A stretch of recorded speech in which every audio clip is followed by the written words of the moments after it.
Happy Tuesday, everybody. Thanks for tuning in. It seems as though the tech bag overview is a go. So we're going to start front to back here, go over my technician's bag, which I bring into every single job, no matter what it is. If it's a heating or air conditioning service call, a new installation, drain cleaning, plumbing, this bag houses every tool that I need to get the job done on a day-to-day basis. So we'll start with the bag itself. This is a Veto Tech Pack. Huge fan of this bag. It's very, very tough. I have one complaint about it that I'll go over in a little bit, but overall, super solid. This is my 4th or 5th year with this exact bag here. So this is used daily, 5, sometimes 6 or even 7 days a week if we're really busy. So this bag's gone through a lot of shit and it just keeps on kicking. I'm a huge fan. The only thing about the bag that I don't like so much is the straps. The straps when I first got the bag were really, really plush and really nice. But what I'm finding now that I'm 4 or 5 years into using it is that because I have so much weight in this bag, and I'll weigh the bag in a little bit and let you know exactly how much it weighs fully loaded, but it's heavy. The straps are starting to thin out. The padding is starting to compress, and once it compresses much further, I really don't know what Veto or anybody will be able to do about it because these are not really a replaceable part. So I may call them and find out what they say, but that's my only complaint about the bag. Other than that, the back is padded and super nice. That's holding up really well. I do carry it on my back to every service call. The handle up top, just for moving it around the truck and stuff, very heavy duty, super nice. And just the materials that Veto uses on the bag are really high end. I think this is probably the highest end bag that you can buy for the plumbing trade. So I put the bag on the scale, 35 pounds fully loaded. So not incredibly heavy, but pretty heavy. I don't try to keep it on my back for much longer than I have to. Put it on my back in the truck, take it to the job location, and then set it down. Then from there, I can drag it where I need it. The bottom is a really nice overmolded kind of plasticky material. This bag has been set in all kinds of moisture-ridden environments, sewage, clean water, you name it, it's been set in it. And the tools stay dry. That's a great feature of the bag that I really, really enjoy. So we'll go through the front of the bag first. If you guys have any questions about specific tools, the bag, anything that I'm gonna go over today, put it in the comments and I can do a video just on that specific piece of equipment if you'd like. On the outside of the bag here, got a paint marker. You'll see in some of the videos for the Mega Press fittings, both gas and hydronic. I like to mark those. It's for myself to know that they've been pressed and also for others to know that they've been pressed as well. I have my Milwaukee red lithium flashlight. This thing is fantastic. Super bright, 2 modes. That's showing some wear and tear, and that thing comes with me everywhere so long as it's charged. I have a Southwire non-contact voltage detector. This does a whole lot of stuff. I really only use it for the line voltage detection, but it does low voltage as well. On the other side, I've got rolls of Blue Monster tape and electrical tape as well as some extra markers and pens for writing things down. In the front, in here, this flap opens. I've got business cards and my credit card reader. And in here, I used to have service tags, but I ran out, but that's where they would go. This front piece is leather because sometimes this drags on the ground and it's held up really well. It's got some battle scars, obviously, but I like that. It gives the bag character. From top to bottom here, I just got this tool. I have yet to use it, but I think it's going to work pretty well. This is, I don't know if it's going to show the brand on here. This is the Rector Seal Inside Nipple Remover Extractor Extravaganza. This is so that if you break a shower arm off in the wall, I can insert this in there, and then with a 3/8 extension or ratchet, I should be able to extract that pretty easily, so I'm excited to use that. I have my field piece magnet, which has a light on it, and I also have my field piece mirror for checking solder joints. That's got a light on it as well. Klein tools, I've gone through a couple different models of this, a field piece one, and now I settled on this Klein, but this does my temporize and ductwork. It has a nice magnet on here, which holds it into the ductwork, and also checking hot water, domestic hot water temperatures and things like that for setting mixing valves. This is really handy. Battery lasts like basically forever. My Moen faucet cartridge extractor. You can't do plumbing with Moen shower valves without that tool. That is super handy. I have a Klein stubby adjustable nut driver. This does the two most popular sizes, 1/4 inch and 5/16. So you loosen this collet, now it's 1/4, extend this out, and then you can lock it with the collet again, and it's 5/16. I use this all the time for tight spaces and even spaces where it's not super tight. I also have a Klein, whatever this is, 11-in-1, 8-in-1 stubby. It's got all the bits, Robertson square, flat, number 1 and number 2 Phillips. And it also has an extendable contraption there. I've put nut drivers in here, the Malco ones, which I'll show in a little bit. And this is a really great screwdriver. However, the rubber here is deteriorating, and I really don't use this tool that hard. So that's my only complaint about this. Other than that, it's really handy, and I love the bit storage that is inside here, which with one hand is pretty hard to do, but there it goes. That's a great tool. Next to that, I have my Trade Fox door switch depressor. This I'm just going to give like a 5 out of 10. They say it works on every single door switch, but that's just not true. Unless I don't know how to use it, but it works sometimes, but not all the time. Like I said, probably 50% of the time, I still need tape to hold the switch open. Not a huge deal. I bought that. It was fairly cheap. It does work, just not as often as they say. I have a Klein demolition screwdriver. I've cut the tip or broken the tip off of this and had to grind it kind of properly again with a grinder, but this thing takes a licking and keeps on ticking. I love the striking cap, so you can hit this with a hammer and not worry about breaking it. I used to have a smaller, shorter version, but I think someone found it after I left it somewhere, and they took it and they won't give it back because I can't find it anywhere. I also have a punch, which I use for making holes in drywall, to put drywall anchors in for thermostats and stuff, and also other things as well. This is handy for doing springs and seats in Delta lavatory faucets. That's also got a striking cap. These Klein demolition punches and screwdrivers are really, really tough and really handy. Then the rest are all Klein screwdrivers from there. Different size, flat and Phillips. Klein screwdrivers are excellent. The rubber on these hold up really well. It must be different from the rubber that's on that multi-screwdriver, but the tips hold up great. I do not beat on these, however. I don't hammer on them. I don't pry with them. That's what I have these two for. Those are my kind of beater screwdrivers, if you can call it that, but this thing's not driving any screws. So these are for wiring and doing exactly what they're supposed to do, driving screws. I have a short number 2 Phillips, a longer number 2 Phillips, and I have terminal block screwdrivers here, both a Phillips and a flathead for doing low voltage wiring and stuff. Focus. It's not going to focus, but this is a tiny screwdriver, like I said, TB for terminal block. I have an Empire level. This has treated me well. I had a Milwaukee one as well. That was really good. I'm not sure what happened to that one. I think I probably lost it, but this has been going strong, probably 3 or 4 years now. This is a great level. I do compare it to my laser to test its accuracy, and I drop this thing all the time, and it's still really accurate. Then in the next row down, I have a little bit more Klein. I want to get rid of these because I want to get the Knipex ones, but these just keep on working. They're kind of haggard and ratty looking because I don't use them all the time. And whenever I do use them, it's usually when I'm doing a well pump, and everything just gets filthy when you're doing that. But these are nice with a little lube and some love. They do open nicely. They cut great, and they crimp halfway decent as well. Those are a classic pair of pliers. And then I got my Knipex stuff. I've gone through a lot of different tools over my career thus far, and I think I've finally settled on a set of tools that is going to last me the rest of my career.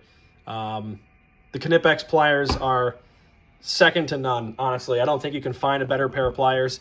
They're still halfway reasonably priced.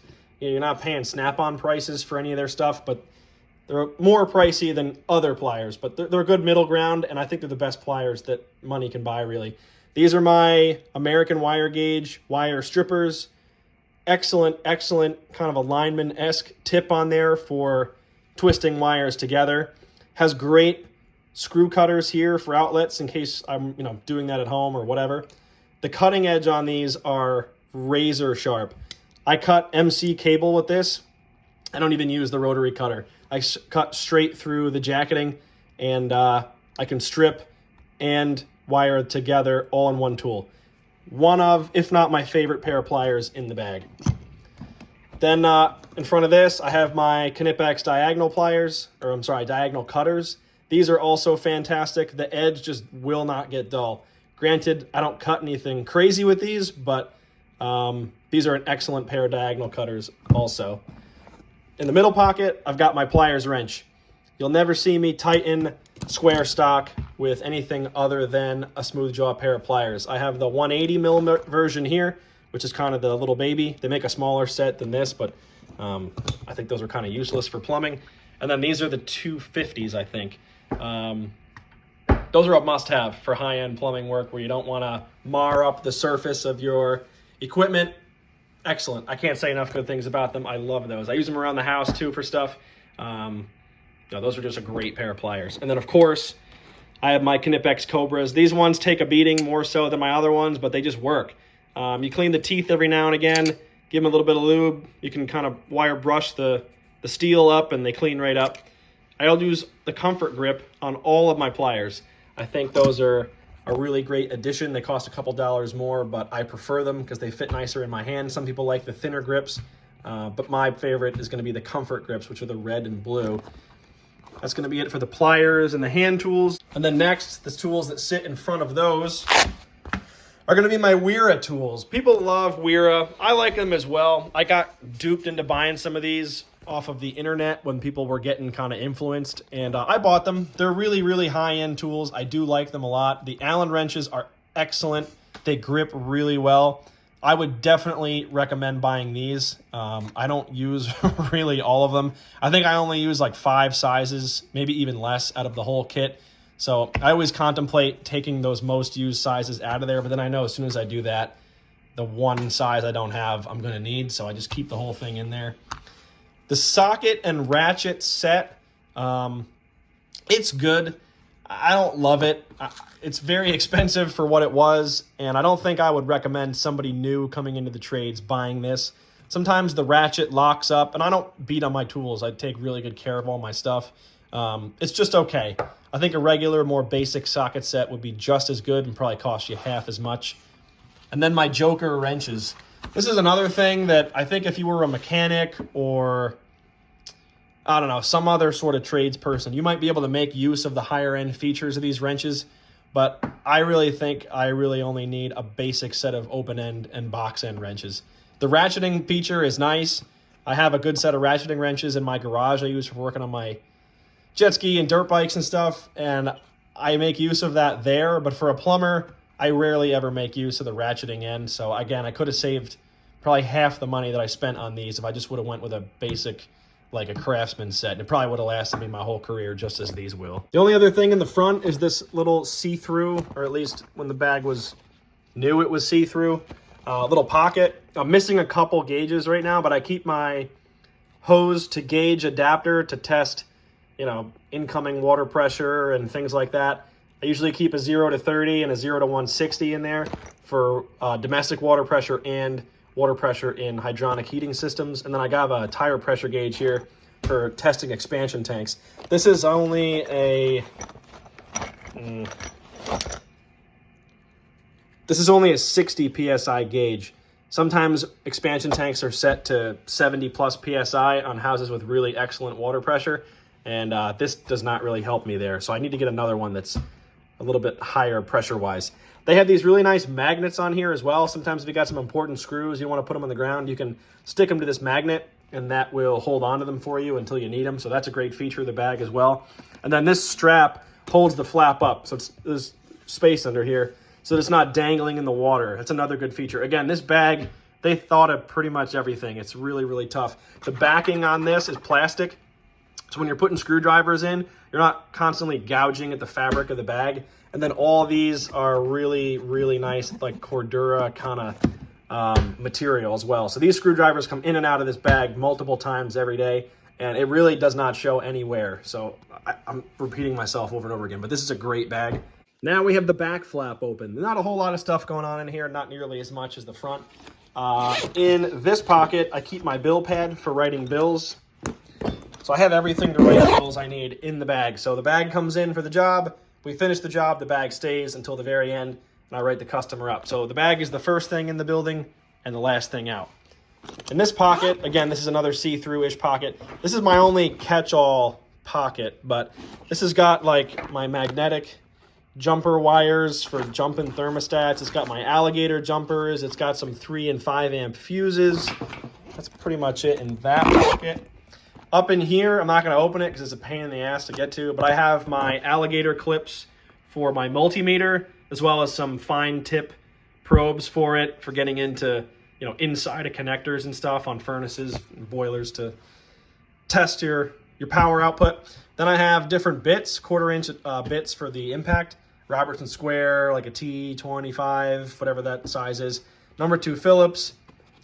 I have Malco bits. This one I use primarily for rooftop units and then for some well pumps as well for the all gain clamps. But these are 5/16 and 3/8. And then I have 2 of the 5/16 by 1/4 for sheet metal screws and things like that. Then I have a socket adapter from Milwaukee. This thing's been with me since day one and it's still kicking. Every once in a while it needs some WD-40 in the ball detent to help remove the socket, but that thing's going strong. Then I have Malco 3 and 6 inch extensions. This one needs to be replaced.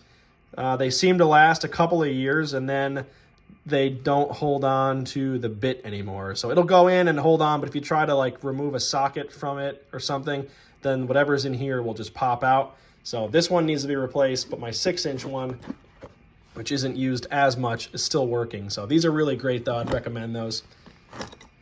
I have a Milwaukee step bit. This is for drilling holes mostly in single wall flue pipe for combustion analysis. And then I have a Schrader core removal tool to change Schraders or tighten Schraders and expansion tanks. If I got to change a Schrader and a condenser, I'll use a Schrader core removal tool, which actually seals the system so I can change it without having to drain anything down. So that's just an extra little thing to have. It has Schraders inside too, so you can keep some extras. Next up is my fuel surge impact. I will never buy, at least for my career anyway, a non-surge M12 impact again. This is so quiet. It's like a blissful experience using this thing. Your ears aren't, you know, ringing after you drive 6 screws. This is great. I've had to replace it a couple times under warranty or at least have it repaired. It's a common theme for a lot of Milwaukee power tools, unfortunately, but this is a great tool and I really enjoy it. After that is my Southwire 21550T. It's a Cat 3 multimeter. It does everything an HVAC tech needs. It doesn't do industrial, which I don't do anyway, so it doesn't matter. But this is a great meter. All kinds of features. Pretty much, I think it does every single thing, test and measurement-wise, that I'll ever need. And it was relatively affordable. I'm sure the price has gone up now since I bought this, but that's a great meter as well. I really enjoy this. And when Ian started and wanted his own meter, he got one that's really similar to this as well. And I'm a big fan of this. I did forget to mention that when I bought this meter, the leads that it came with were just okay. They're a little bit stiff, kind of difficult to use sometimes. But a few years after I got it, I actually burnt up one of the leads. So I took the opportunity to buy a set of field piece leads for it, which are these that are on here now.